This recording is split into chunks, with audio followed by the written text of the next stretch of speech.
Hey, everybody. It is Bill Couzens from Less Cancer. I am here today with Sara Fix, an athlete whose story I want you to hear. She's an athlete, an amazing mom, and a great friend. She's a friend of mine, too.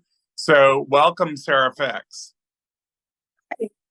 Thanks for How are having you me. today? I'm good. I have a Good. little laryngitis, so you have to bear with me. Are you okay? You got some water there? Yeah, I've got hot tea, so I should be good. Good. And are we looking at Pluto on your lap? Well, I think it's Webb has moved into Pluto's spot, but yeah, Oh, both my you. dogs are sitting here with me. Aw. And they are great pals, right? Yeah, my best They are friend. great. They are great pals, and they are your driving companions. Anybody who follows you on Instagram sees that when you hit the road, they are with you. They are with me. Yep, all the So time.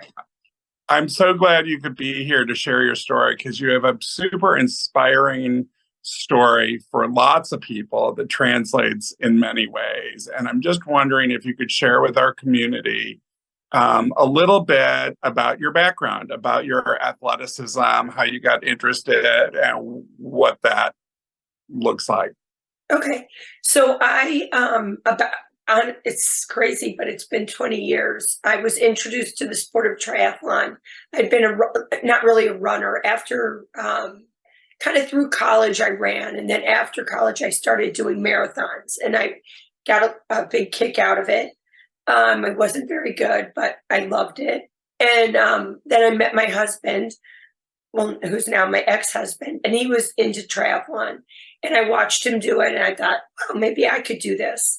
And specifically, the one that really, I mean, triathlon distance racing is sprint distance, which is anything below the Olympic distance, which most people are familiar with. That's the one in the Olympics, which is the 900-kilometer swim, 25-mile bike, and the 6-mile run.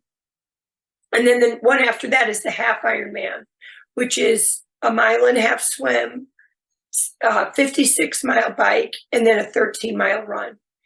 And I watched him do actually an Ironman, which was the 2.5-mile swim, 112-mile bike, and then the marathon.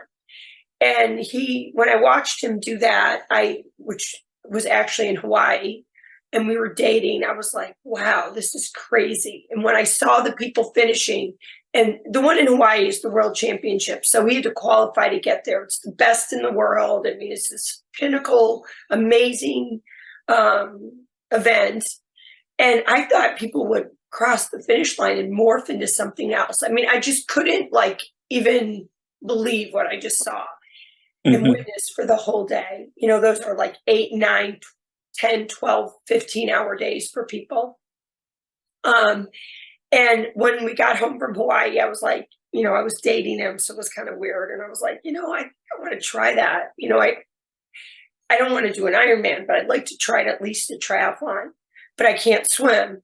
So he got somebody to teach me to swim, and I started doing short course.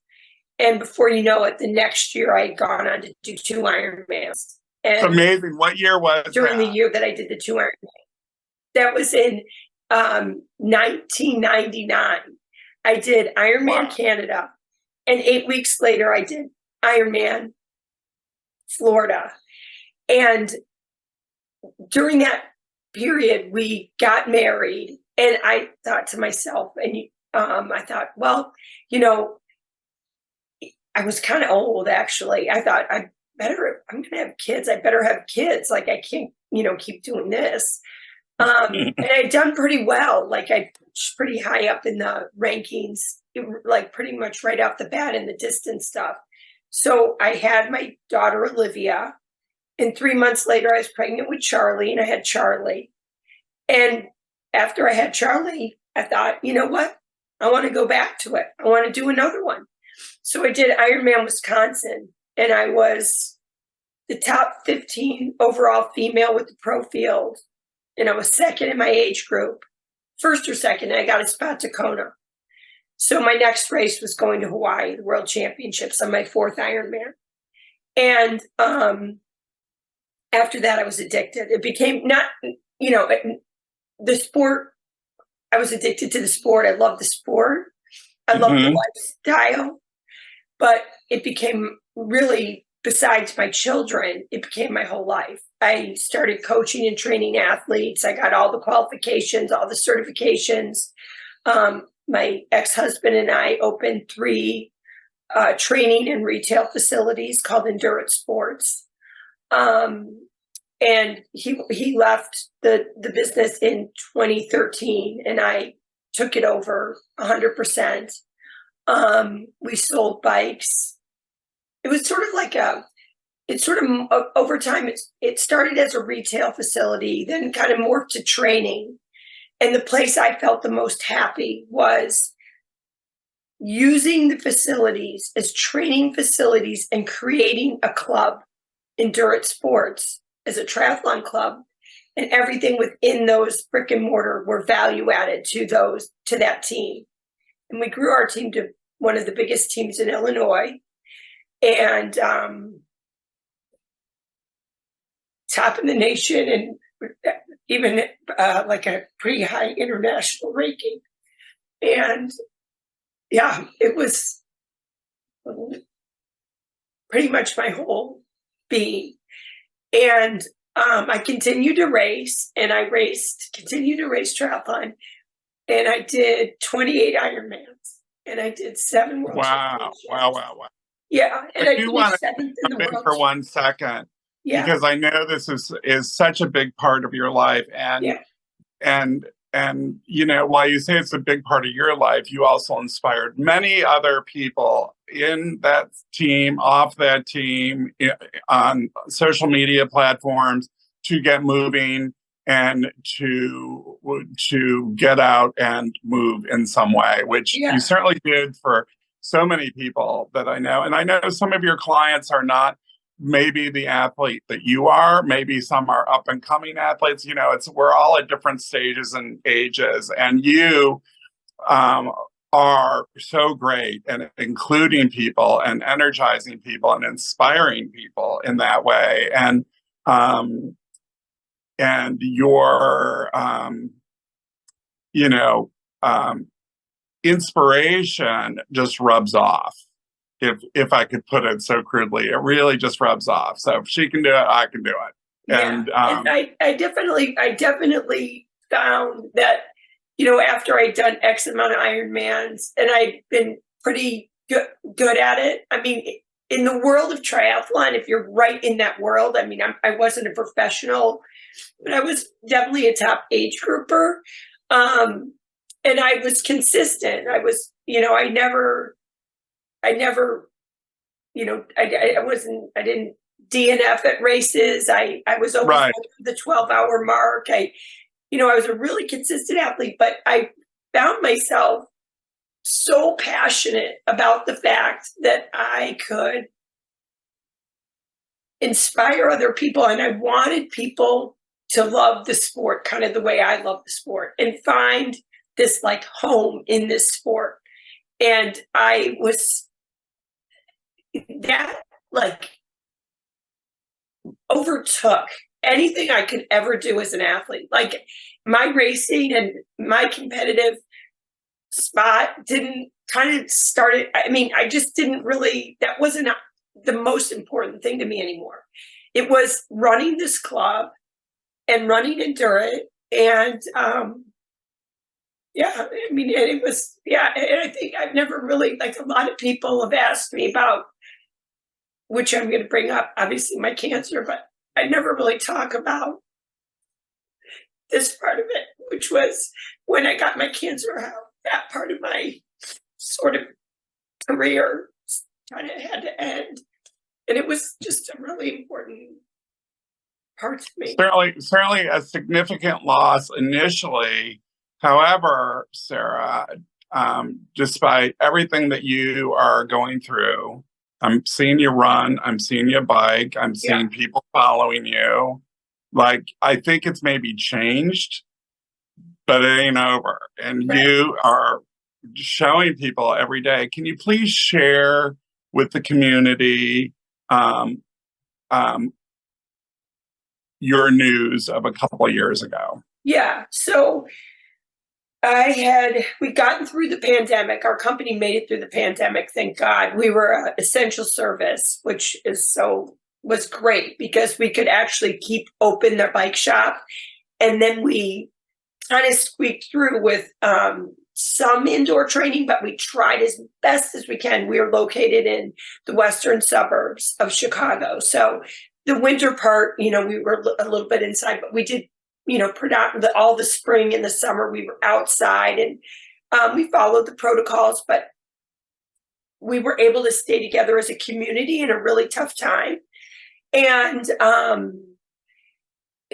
we got through that, and then we got through in all races. Remember this, I don't know if any of you guys are runners or triathletes, but it kind of closed down, right? So you couldn't race. So we were putting on little club things and club races and doing activities. We got through that. And then, as you probably all remember, supply chain issues became a huge problem. First, we couldn't keep bikes on our shelves. And then all of a sudden the world ran out of bikes, and our bikes are all high end. They're very specific to our community. They're road and tri bikes specifically. We weren't, a mom and pop shop. And, which I love mom and pop shops, but I'm just saying my niche was this. And, so we got through that. And then we had the supply chain issue, which was tough, but we created these sprinter vans that would go to people's homes and fix bikes, and we kind of just kept pivoting to manage it. And then the next turn was the smash and grabs, and Endurance got hit in the smash and grabs. As you all remember, Chicago was like the big place where every place was getting smashed in and bikes were getting stolen. It was happening across the country. And shortly after that, the races started again. And I thought, you know what, I'm going to go out and race. I want to do an Ironman again. It would be my 29th Ironman. Wow. And my plan was do 29. Kona will be your 30th, and that will be it. So I was going to go to this half Ironman in Augusta.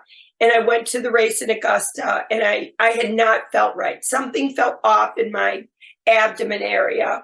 And I jumped in the water, and thousands of miles I've swam over the years, and tons of races of all different distances. And I get in the water, and I don't know what happened, but I couldn't really, I can create it in my brain. I'm not really sure actually what happened. I just remember not feeling my feet, and I did have a wetsuit on, so there's no way I could really drown. But I thought I was drowning, and I sucked in water, apparently, which they told me. Anyway, I ended up on a boat, and then I ended up in an ambulance in tachycardia. So they did all the tests and all that stuff, and I was not allowed to get on an airplane. Someone had to drive me back to Chicago. Got back to Chicago. They started testing me. They're like, we don't know what happened. We don't know if you had an allergic reaction. We don't know if we just can't figure it out. It was just a mystery. And I'm like, this is so weird. Like, the fittest woman and all this stuff and blah, blah, blah. I'm like, I'm going to get back at it because I really wanted to do this Ironman. So I said, forget it. I'm going to start training again. And about a week or so later, the timing I don't have exactly right, but I think it was about a week later, I woke up in the morning, and I always had acid reflux. I always felt like I had acid reflux. I was always like, oh, I'm having indigestion. I have acid reflux. I never paid any attention to it. I took Pepcid AC, I took the purple pill, whatever. And I was like, wow, as the day was going on, I was like ripping my ribs apart. I was like, God, what is wrong with me? By the end of the day, my son came home from swim practice, Andrew, and I'm like, buddy, you're going to have to take me to the ER. Like, I can't even breathe. I am like laying on the bed flat. I'm like, getting the shower to pound my back. I can't figure it out. And I was, by the time I got in there, I was literally like almost seizing. I was like twitching. And I think they thought I was on drugs, and they were like being very strange. And all of a sudden they said, well, it's going to be 2 hours. And I'm like, I'm not going to make it 2 hours. And then sure enough, they're like, go to the bathroom. I went to the bathroom, and like almost instantaneously, they had me in a broom closet. I guess they were really overflowing, and they had me on morphine, and I was going septic. so, I mean, that's what they came to find out. So they stuck those things in my nose, and I went into the intensive care unit, and I was there for 7 days. I mean, I got out of the intensive care, but I was in the hospital for 7 days. And again, they were like, what in the world is happening? Like, they couldn't figure it out. They were running all these tests. And so I was fine. I was, all cleaned out. Everything was fine. I walked, I could do everything. So they sent me home, and they readmitted me. I think I was home for 2 days on the Tuesday. And they were like, we need to start running another battery of tests. And I'm like, okay. And they did a test, and I just happened to go to the guy. Well, if I just push really hard right here, I can make my face turn red. And he goes, you mean like you can flush? And I go, yeah. And I was in the middle of this barium test, and all of a sudden it was just like, boom. He left. And some people have interviewed me before about this. And I really I felt like when people got cancer, they would find out, the doctors would figure it out. You get called in, you bring in all your significant others, you'd be in a white padded cell in case you went crazy as they gave you the news. And they would say, you have cancer.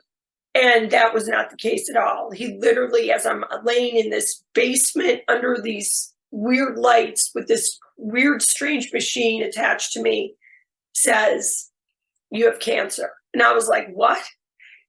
I mean, it was the craziest thing. And then, as you guys all know, you kind of go into shock. You're like, wait, what? I mean, me? I'm sure everybody feels that. I specifically felt it because I was kind of like, I thought I was like the healthiest person there was.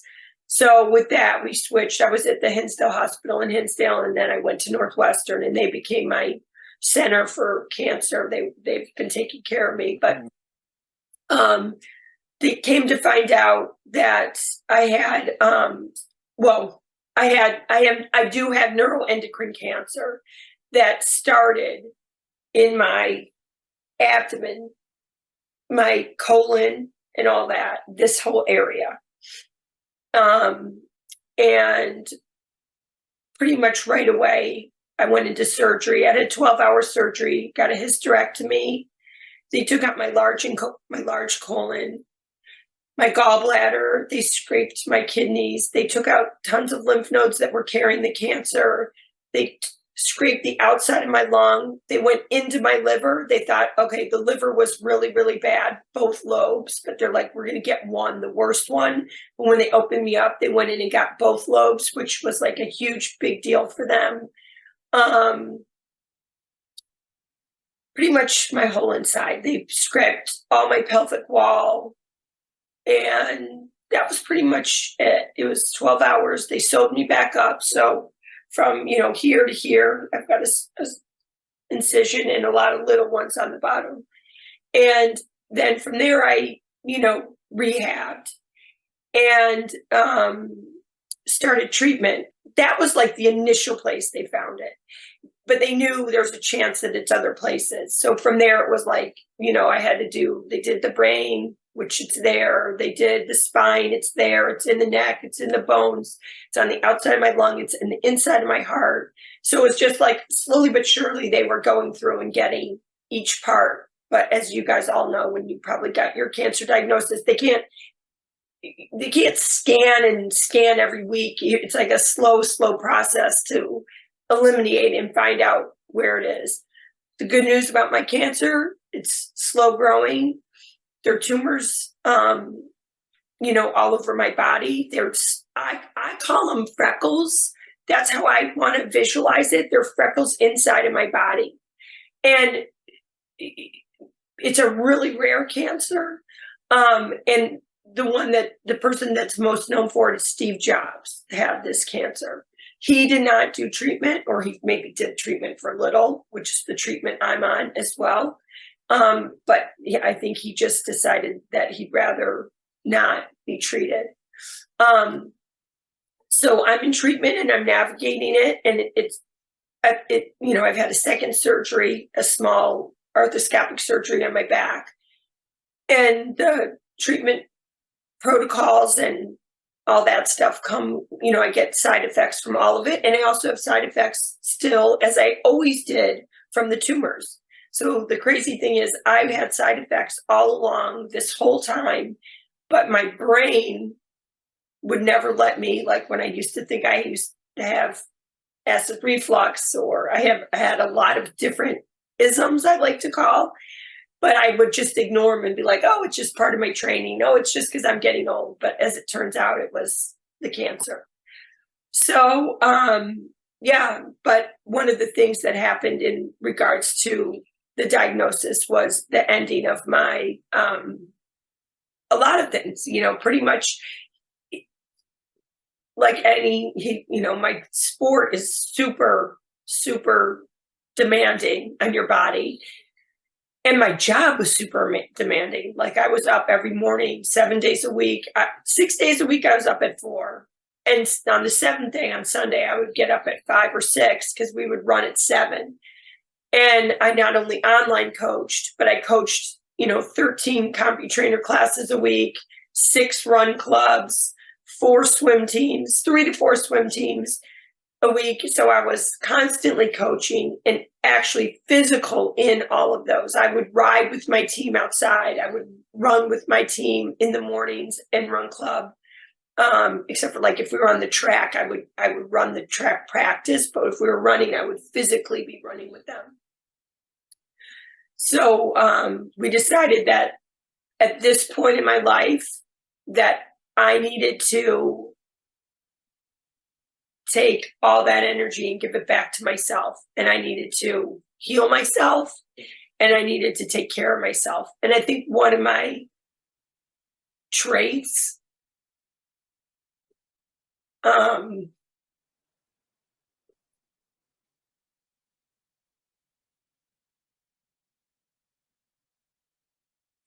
I think I cared more than and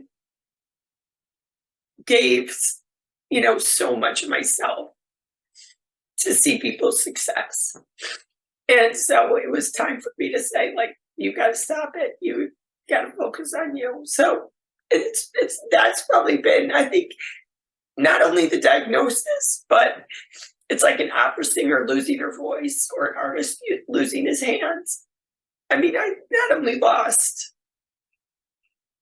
my health, I lost everything that I was. I lost, kind of what I saw myself as. So it's been challenging, but I have a lot of good days. But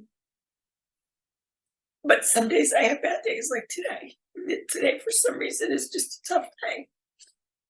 Well, I'm sorry about, all of this for you, but I do know that you are still coaching people in so many unlikely ways now because, since all of this went down, I don't think there's a week that goes by I don't see you running down the road on a bike, doing something. Yes, and also, maybe we could share a little bit about that as well, like, a bad moment. Okay, so if I get positive, like I know I'm having a bad day today, and I think that thing that Bill has been so inspired by himself with me is like my ability to stay so positive.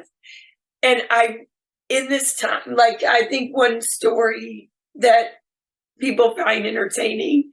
So when I was diagnosed, and then I have a specific team that works with me. And so after my surgery, I was like, all I wanted. So I came home on Thanksgiving morning after my surgery. I've been in the hospital for 7 days.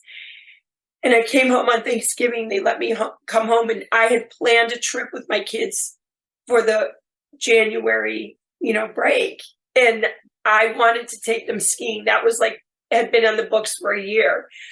And so I was like, to the doctors, I was like, is there any way I'm going to be able to go skiing in January? And they're like, probably not. That would be a big ask. But I asked them almost right away. And I also asked them, when am I going to run again? And they're like, well, we don't know if you're ever going to run again. It's like, wait, what?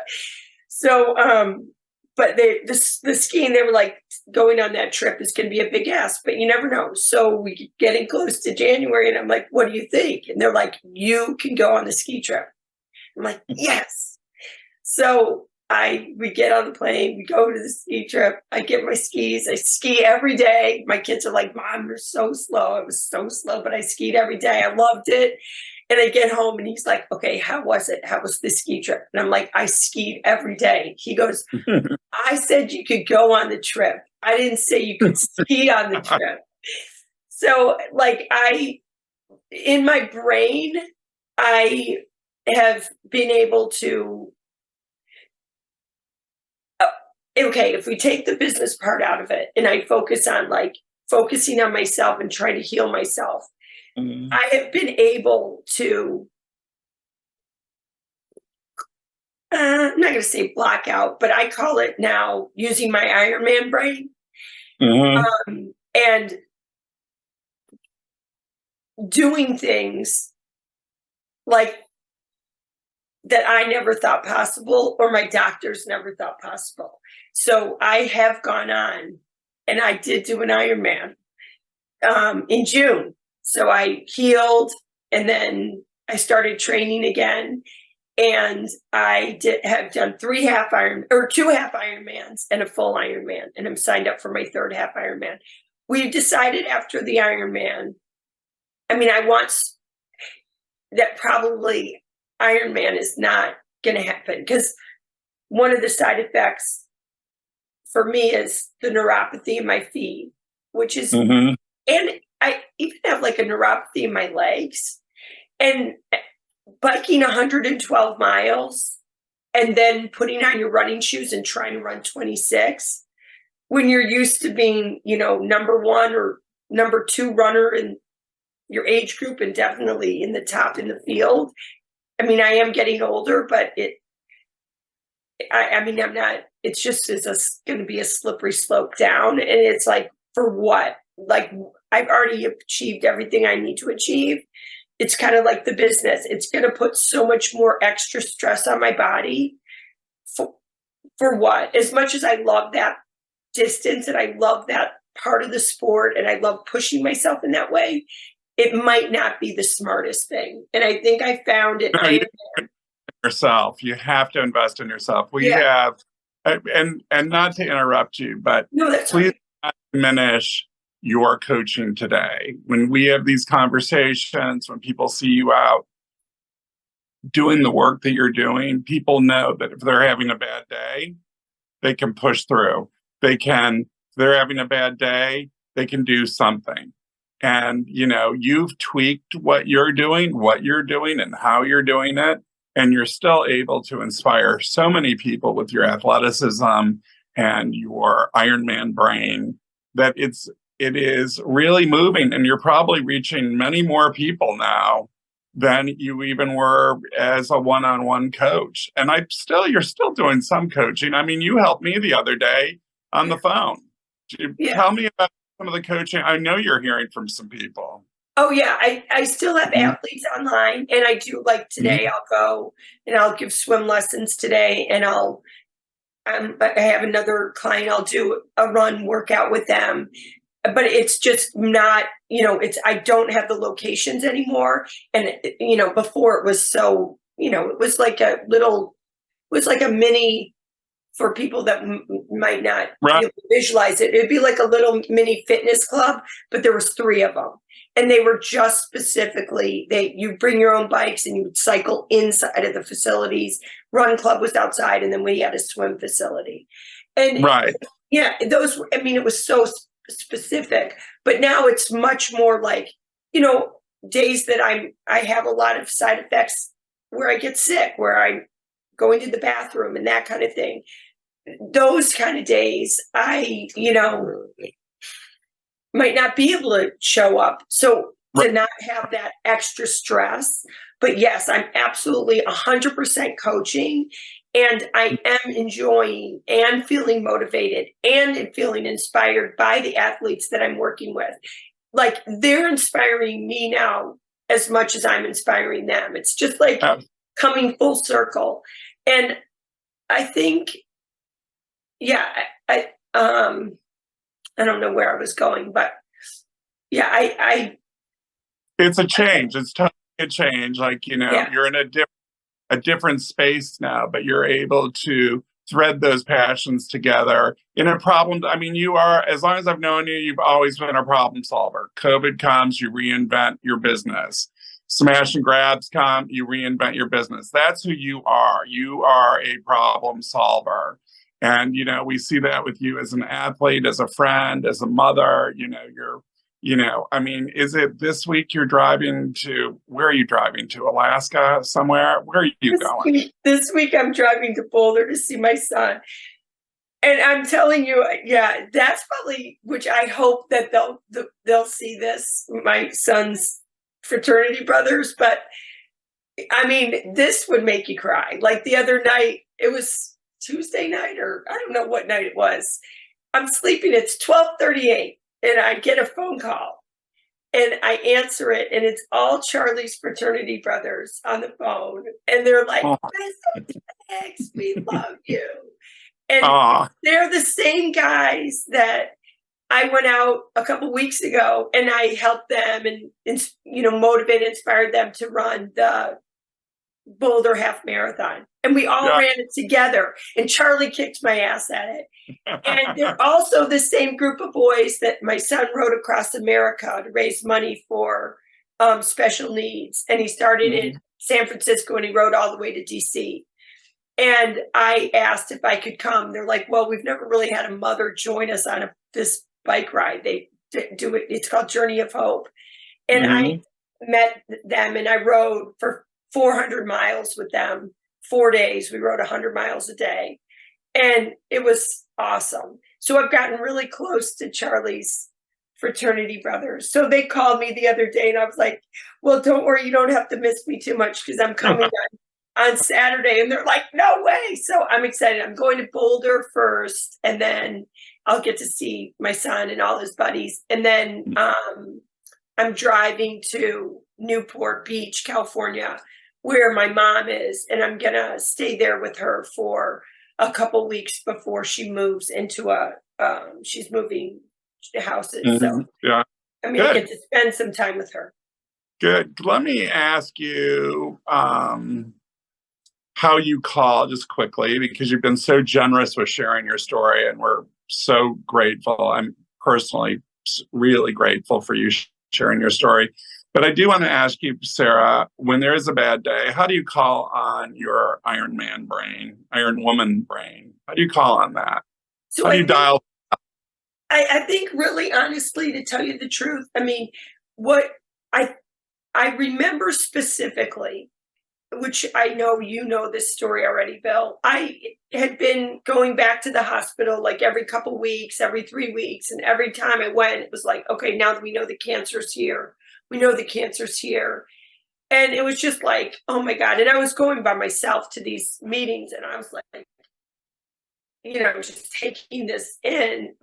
And because I know that I have to do this because I know this is going to be the rest of my life. Like, I'm not going to be calling friends to be taking, everybody's like, well, I'll come with you. I'm like, no, I have to learn to do this by myself because this is my life and I have to be able to handle it alone. I'm also single and my kids are gone. So it's like, I got to be a big girl here. So, but it was, it was a lot to just keep taking in. And I was driving home, and it's scary now, like, and embarrassing, and what feels weird to say, but I really did think to myself, I don't know if I'm gonna make it. I don't know if I'm gonna survive this. And I thought to myself, maybe, it would be better like not to be alive. And I thought I better call, because I was thinking in my head, like, how could I stop? I mean, I was really having a bad time. So I called up my best friend. I was on the road, and I was like, hey, Diane, I'm having a really bad time. I'm really scared. And she's like, we're going to stay on the phone. We stayed on the phone the whole time, all the way until I got home. And then, then you kind of get through it. And I just, all of a sudden, it just over the next couple of days after that, I was like, all the people that I keep telling them, put one foot in front of the other. If you're putting one foot in front of the other, you're moving forward. And if you're moving forward, you're changing and you're evolving and you're developing and you're going in a new direction. And I'm like, you have to do that. I took the physicality of what I do to myself every day when I'm having a bad run or a good run or a great bike ride or whatever, a bad swim. It's like, okay, just get that arm in, one more pull, one more pull. And I just thought to myself, you got to figure out how to just keep moving forward. And slowly but surely, that's what happened. I started moving forward. And then I thought, okay, how can you fine, that life that you had was over, but you can take part of that life and you could put it in this life, and you can use all those skills, all those things, I have so many lines I use, like, don't give up on yourself, find your finish line. Your finish line can be at the end of the day. Your finish line can be just making dinner. Your finish line can be 15 minutes walking. I'm like, right. Those are all my little quotes. And Mm-hmm. I'm like, I am just going to apply everything I've been yelling at my customers for the last 15 years. I am going to do that in spades. And sure enough, here I am. I'm healthy. I'm navigating my treatments. I do have setbacks. I do have setbacks with the actual what's going on inside my body. But overall, I'm moving forward. Like I've told you, I've gone on to continue with my sport. I'm doing great things with my children. So,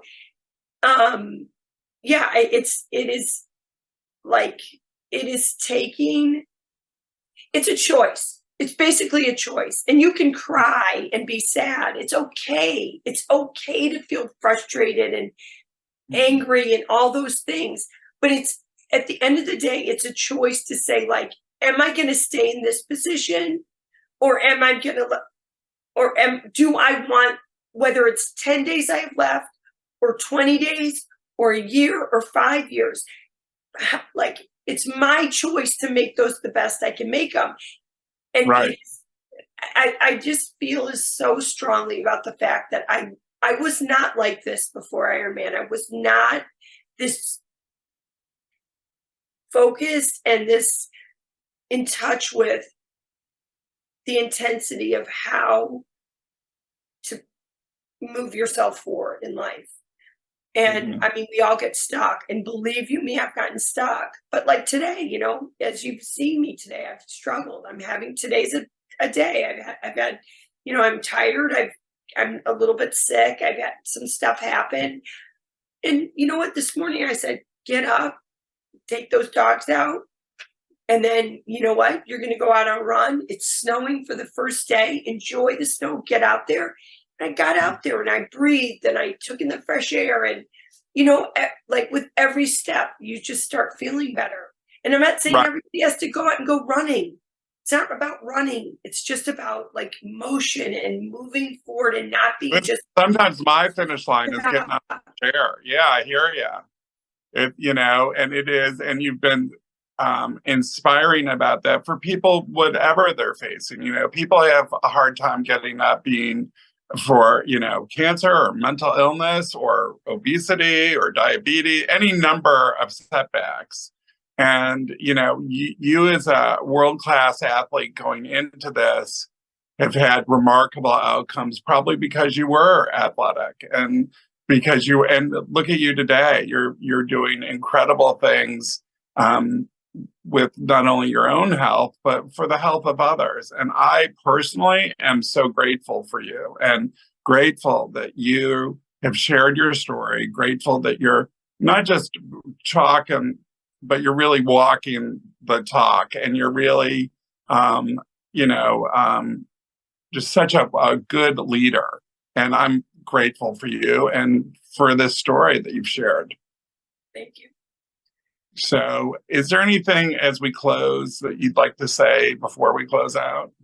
I think that another interesting thing too is that with this disease or illness or whatever we want to call it, I do think, there is that mental wellness component.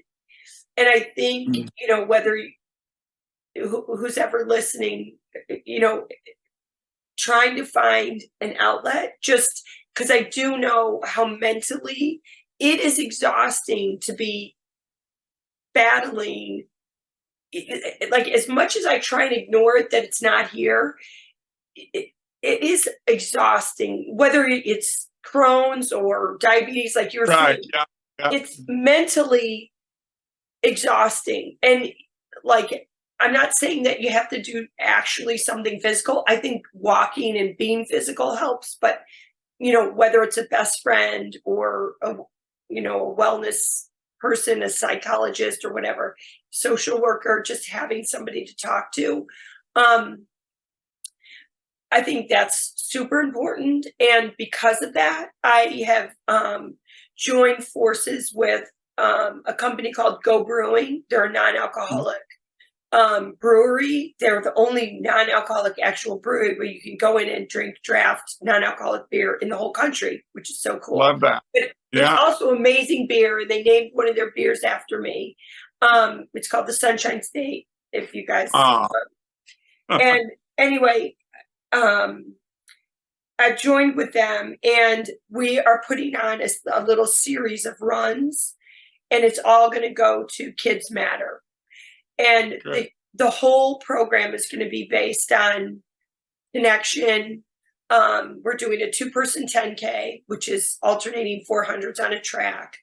We're going to do a 10K and 5K, so we get different levels.